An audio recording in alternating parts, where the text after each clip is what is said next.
नमस्कार दोस्तों, नमो भारत न्यूज़ में आप सभी का एक बार फिर से स्वागत है।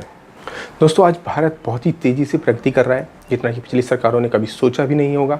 बेहद महत्वपूर्ण प्राकृतिक संसाधनों जैसे कोयला और मुस्लिम देशों के तेल के कुएं बहुत ही कम मात्रा में अब बचे रह गए हैं। आने वाले कुछ सालों में तो यह पूरी तरह से विलुप्त हो जाएंगे। ऐसे में अब मोदी सरकार ने अपने लिए गए क्रांतिकारी फैसले पर आज बहुत बड़ा चरण सफलतापूर्वक रख दिया है। केंद्रीय सड़क परिवहन मंत्री नितिन गडकरी ने अब भारत को उस दिशा की ओर बढ़ने के आदेश दे दिए हैं जहां अभी तक कई देश सोच भी नहीं सकते थे। आपको बता दें कि भारत सबसे ज़्यादा पेट्रोल का आयात करने वाला देश है, जिसके लिए कई अरबों डॉलर की कीमत भारत मुस्लिम देशों जैसे सऊदी अरब, ईरान, इराक, दुबई, कतर को चुकाता है। जिन पैसों का इस्तेमाल आज ये मुस्लिम देश तेल के अकेले दम पर आतंकवादी संगठनों को हथियार खरीदने में मुहैया करते हैं, और इस पैसे का इस्तेमाल ये मुस्लिम देश तेल के बदले धन लेकर कुछ आतंकी देशों को मदद करते हैं। अब इस समस्या का इलाज अब मोदी सरकार ने ढूंढ निकाला है। मोदी सरकार ने देश में इलेक्ट्रिक वाहनों को बढ़ावा देने के प्रयास में जी जान से ये सरकार लग गई है, जिसमें अभी नितिन गडकरी ने society of Indian automobile manufacturing के एक कार्यक्रम में ऑटो कंपनियों के प्रतिनिधित्व को ये सख्त लहजे में चेतावनी देते हुए कहा है कि हमें पेट्रोल डीजल को छोड़कर स्वच्छ ईंधन की तरफ बढ़ना ही होगा, और मैं ये करके रहूँगा। आप लोगों को यह पसंद आए या चाहे ना आए, मैं आप लोगों से पूछूंगा नहीं, बल्कि सीधे फैसला ले लूँगा। तो आपको जानकर बहुत खुशी होगी कि मोदी सरकार ने टाटा मोटर्स को 10,000 इलेक्ट्रिक कारों की ऑर्डर दे भी दी है। आपको बता दें, देश को आत्मनिर्भर बनाने की दिशा में मोदी सरकार पूरे एक्शन में है, और सरकार अब सोलर कार मैन्युफैक्चरिंग पर फोकस बढ़ाने की तैयारी कर रही है। यानी पहले तो सिर्फ इलेक्ट्रिक व्हीकल्स की बात हो रही थी, लेकिन अब सोलर कार मैन्युफैक्चरिंग, यानी कि जो कार होगी उसमें ही सोलर फंक्शन होगा ताकि वो सीधे सोलर पावर से चल सकेगी। एक मीडिया को मिली एक्सक्लूसिव खबर के मुताबिक सरकार देश में सोलर कार मैन्युफैक्चरिंग को बढ़ावा देने के लिए इंसेंटिव्स देने तक के ऊपर विचार कर रही है। सूत्रों के मुताबिक सोलर कार मैन्युफैक्चरिंग में भारत को आत्मनिर्भर बनाने के लिए सरकार की ओर से एक नई पॉलिसी का खाका तैयार किया जा रहा है, जिससे ऑटो कंपनियों को देश में सोलर कार मैन्युफैक्चरिंग के लिए आकर्षित किया जा सके। सूत्रों के मुताबिक सरकार उन ऑटो कंपनियों को टैक्स में छूट, सब्सिडी, सस्ता लोन और सस्ती ज़मीन मुहैया कराएगी जो सोलर कार मैन्युफैक्चरिंग का प्लांट लगाने के लिए आगे आएंगे। इस दिशा में काम को आगे बढ़ाने के लिए सरकार एक कमेटी का गठन कर रही है। इस कमेटी में वित्त मंत्रालय, पावर रिन्यूएबल एनर्जी मंत्रालय और भारी उद्योग मंत्रालय और इस क्षेत्र के जुड़े जाने माने एक्सपर्ट शामिल होंगे, जो प्रधानमंत्री कार्यालय यानी पीएमओ को अपने सुझाव देंगे कि कैसे देश में सोलर कार मैन्युफैक्चरिंग को बढ़ावा दिया जा सकता है। क्योंकि आने वाले समय में न केवल सिर्फ सोलर कारें आपको देखने मिलेंगी, बल्कि आने वाले 20 से 25 सालों में आपको हवा में चलने वाली कारें भी मिलेंगी। तो उन सब के लिए पहले सोलर कार सिस्टम का तैयार किया जाना बहुत ज़रूरी है। सुनने में आपको बात बहुत अजीब लग रही होगी, लेकिन यही भविष्य है। सूत्रों के मुताबिक सरकार इस योजना को लेकर बेहद गंभीर है। आपको बता दें कि एक अनुमान के मुताबिक भारत 2021 तक दुनिया का तीसरा सबसे बड़ा पैसेंजर व्हीकल मार्केट बन जाएगा।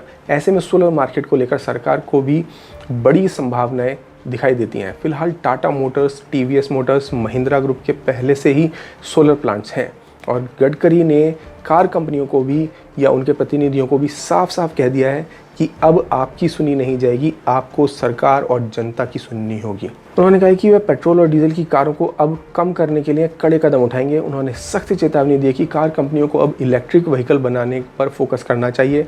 गडकरी ने कहा है कि जो कार कंपनियां इस मिशन में सरकार का साथ देंगी वे फ़ायदे में रहेंगी, लेकिन जो सिर्फ पैसे कमाने के चक्कर में पेट्रोल डीजल कार पर ही अटके रहेंगी तो उनके लिए मुसीबत खड़ी हो सकती है, क्योंकि पेट्रोल माफिया अब इस देश में ज़्यादा दिन नहीं चल सकता। आपको बता दें, आज मोदी सरकार मेक इन इंडिया के तहत सौर ऊर्जा पर जोर दे रही है। तेल के कुएं आज नहीं तो कल मुस्लिम देशों के पास ख़त्म होने ही हैं, जिससे पूरे विश्व को तगड़ा झटका लगेगा। लेकिन भारत अगर अभी से सचेत हो जाए और बिजली से चलने वाले वाहनों पर जोर दे, तो जहां सारे देश मुसीबत में होंगे वहां भारत चैन की नींद ले रहा होगा। इसके लिए मोदी सरकार ने मिशन 2030 यानी 2030 की योजना तैयार की है, जिसके तहत भारत की सड़कों पर सिर्फ इलेक्ट्रिक कारें ही नजर आएंगी, जिससे बढ़ते प्रदूषण की समस्या में से भी निजात मिलेगी। इसके लिए मोदी सरकार जल्द ऐसी पॉलिसी ला रही है जिससे सभी कार कंपनियों को अब सिर्फ बिजली की कारों का ही उत्पादन करना होगा। ऐसे में कार कंपनियों ने भी इलेक्ट्रिक कारों को लाने को लेकर काम तेज़ी से करना शुरू कर दिया है। आज सौर ऊर्जा का इस्तेमाल बहुत तेज़ी से भारत में बढ़ रहा है। सिर्फ मेट्रो स्टेशन में ही नहीं, भारतीय रेलवे में भी अब सोलर पैनल्स का इस्तेमाल हो रहा है, जिससे लाखों रुपए की बचत हो रही है, तो वहीं दिल्ली जैसे बड़े शहरों में अब मेट्रो स्टेशन के बाहर बिजली से चलने वाले ऑटो का चलन बहुत तेज़ी से बढ़ गया है और बहुत ही आम हो गया है। तो वहीं बिजली के 2 पहिया वाहन का भी आम जनता ने इस्तेमाल करना शुरू कर दिया है। इतना ही नहीं, भारतीय रेलवे तक में भी डीजल इंजनों के इस्तेमाल को बंद किया जा रहा है ताकि ईंधन बचा सकें, प्रदूषण भी कम हो सके। इसलिए पुराने सभी डीजल इंजनों को इलेक्ट्रिक इंजन्स में बदला जा रहा है जो सोलर पावर से चलेंगे। तो वहीं अभी कुछ दिन पहले ही पीएम मोदी ने मेक इन इंडिया योजना से इलेक्ट्रिक बस का सपना सच किया था, जिसमें बहुत सारे राज्यों की inter state buses electric buses में कन्वर्ट कर दी गई। ऐसा ही कुछ अब एक बार फिर हो रहा है और पूरे सरकारी विभाग में लगभग 5 लाख पेट्रोल और डीजल वाहनों का इस्तेमाल होता था, जिन्हें अब इलेक्ट्रिक कारों में बदल दिया जाएगा। इसके बाद पूरे देश में सिर्फ इलेक्ट्रिक कार ही चलेंगी। नीति आयोग की एक रिपोर्ट के मुताबिक अगर देश में बिजली से चलने वाली कारों का इस्तेमाल होने लगे तो पेट्रोल व डीजल की मांग में अच्छी खासी फीसदी तक की कमी आ जाएगी और कार्बन उत्सर्जन में भी भारी कटौती हो जाएगी और इस्लामिक देशों पर भारत की निर्भरता भी कम होगी, जिससे आतंकी देशों को समर्थन बंद हो सकेगा, जैसा कि अब अरब यानी कि सऊदी अरब पाकिस्तान के साथ कर रहा है। तो आपने देखा दोस्तों कि प्रधानमंत्री मोदी किस हद पर जाकर सोचते हैं। इस बारे में या इस तरह की सोच कभी कांग्रेसियों की बनी ही नहीं थी। वो इस बारे में कभी सोच भी नहीं सकते थे। वो क्यों नहीं सोच सकते थे? ऐसा नहीं कि देश के पास इंफ्रास्ट्रक्चर पहले नहीं था, देश के पास दिमाग वाले लोग आईएएस आईपीएस और जो नीति आयोग जैसे विभाग हैं पहले नहीं थे, या क्षमता नहीं थी, इंजीनियर्स नहीं थे, साइंटिस्ट नहीं थे, ये सब कुछ थे। यहाँ तक कि कार बनाने वाली कंपनियाँ भी थी, सब कुछ था, लेकिन उनके पास जो नहीं था वो थी इच्छा शक्ति। उनके पास इच्छा शक्ति नहीं थी। और इच्छा शक्ति क्यों नहीं थी? उसका एकमात्र कारण था कि वो इस देश के मिट्टी के साथ अपनी जड़ें ढूंढ ही नहीं पाते थे। आप किसी भी कांग्रेसी को उठाकर देख लीजिए, वो आपको इस मिट्टी से जुड़ा हुआ पाएगा ही नहीं।